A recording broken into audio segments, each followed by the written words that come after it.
As the effects of bullying gain media interest, it is no wonder that more awareness is being brought to the public's attention. Bullying behavior is not a new phenomenon among school-age children, but with a growing importance placed on technology and social media, bullying is taking on many different forms. Awareness groups focus on the types of bullying as well as many different roles children can play within bullying.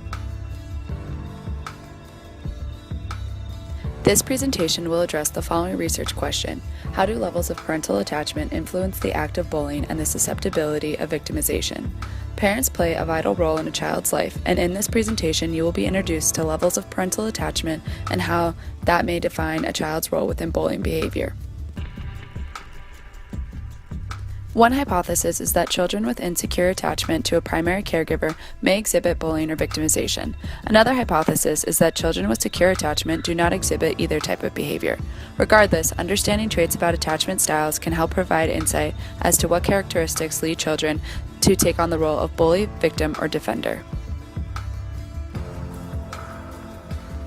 To illustrate our research question, we will first present a case example of two school-age children that have experienced different levels of attachment with their primary caregiver and have thus taken on different roles in their school environment. First, meet Jimmy.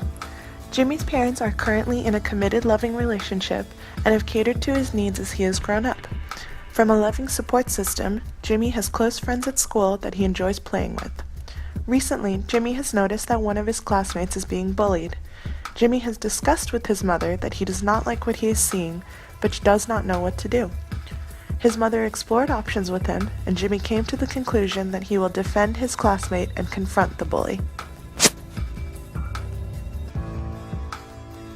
Next, meet Jane. Jane is an only child raised by a single mother. Her mother works hard to support herself and Jane, but does so by working 2 jobs, sometimes 3. Due to her demanding work schedule, Jane's mother has relied on a variety of babysitters to watch after Jane since she was born. Although Jane's mother is her mother, there is a lack of consistency when it comes to her primary caregiver. Jane does not have many friends and gets in trouble at school for fighting. Jane gets frustrated easily with her peers and acts out when they do not act the way she wants them to. Recently, Jane has been particularly frustrated with her peer who is quiet and doesn't engage Jane in her antics. This behavior frustrates Jane and fuels her actions towards her classmate.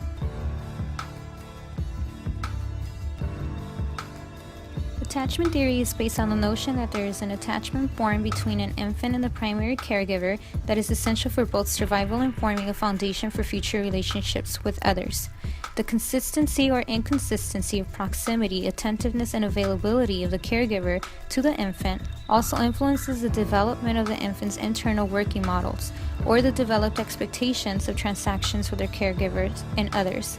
Subsequently, the infant's relationships with the caregiver is vital for the infant's current and later functioning. Infants with a secure attachment illustrate signs of distress when separated from their caregiver and comforted when reunited. The caregiver is seen as a safe base and the infant becomes explorative in their presence. Infants with a secure attachment might have experienced consistent responses and attentiveness to their needs by their caregiver. Infants with an insecure attachment illustrate 2 different types of insecure attachment styles: avoidant and ambivalent. Those with an avoidant insecure attachment style show no signs of distress when separated and reunited with their caregiver. Infants with an avoidant insecure attachment style might have previously experienced rejection of their needs from their mother or caregiver, thus reducing their attachment behavior to avoid the pain of further rejection. Those with an ambivalent insecure attachment style show signs of distress when separated and reunited. Infants with an ambivalent insecure attachment style might have experienced inconsistent responsiveness and attentiveness to their needs by their mother or caregiver, leading them to be angry, resistant, and clingy when separated and reunited. As we look at current trends in research, many studies have found a correlation between a child's attachment style and bullying behavior. Attachment theorists believe it is vital for a child to form a secure attachment with their caregiver. It is through this attachment a working model is formed which will ultimately frame the type of interactions a child engages in.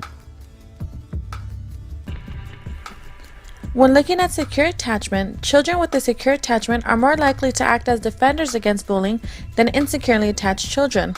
They are also less likely to become bullies or be bullied. Those same children with secure attachments will also expect social relations to be positive.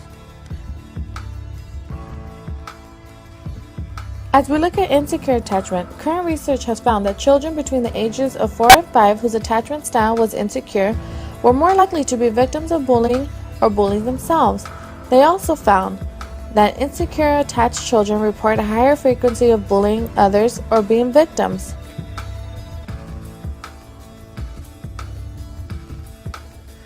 Although the literature indicates a strong correlation between attachment styles and resulting bullying behavior, there are still several limitations present in the research due to the attachment theory itself.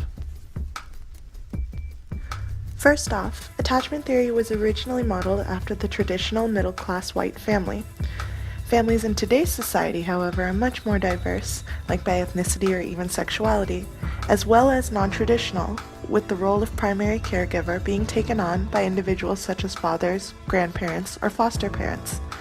This changing concept of family thus requires attachment theory to be modified in order to accommodate newer family structures and situations. A child's attachment to their primary caregiver may only be one component that affects potential bullying behavior. It does not incorporate other environmental factors such as socioeconomic status or whether the child is in a public or private school system. In other words, the theory does not take into consideration the more complex ecological perspective.